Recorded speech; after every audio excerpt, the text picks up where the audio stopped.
It sounds like you, in the back of your head, whether you knew it or not, you knew this was going to be your path eventually, maybe.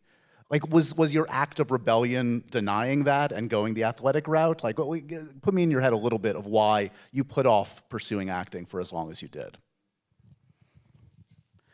Okay, let me see. Let's get the couch out. I was Lie like, down, my yeah. goodness. You know, my dad got really popular, man. Like he's the man. Like Malcolm X hit and my life changed.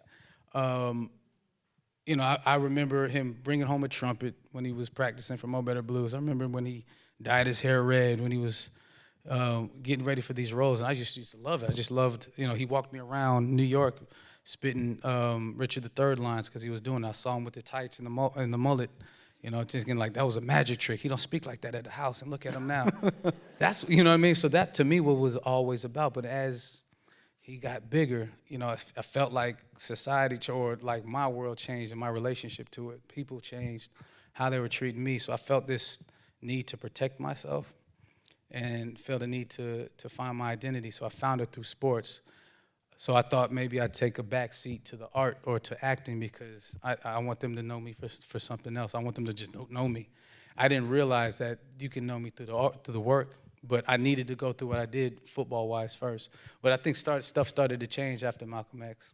Is it true that your mom kind of was the one that kind of knew like you would eventually get to where you're at? Like that she saw in you your propensity towards the arts more than your dad even did? Well, I definitely told her first. I didn't tell my dad until I booked Ballers. But she, you know, we were running lines, my mom and I. She's like an acting coach in a way.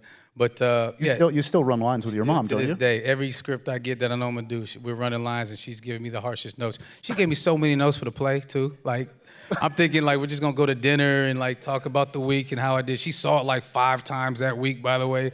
And she's like, so thoughts, John David, you want to order the ribs? Thoughts. Like, let me bring out my script with some notes here. Wait, you were there on Saturday, Mom? Wait, when did you? So I mean, I love it. I mean, she cares deeply. In a way, I felt like I was representing her too. Like I talking about pressure, because you know she has her master's in the arts. She was on off Broadway, Jerry's Girls. I always joke with her.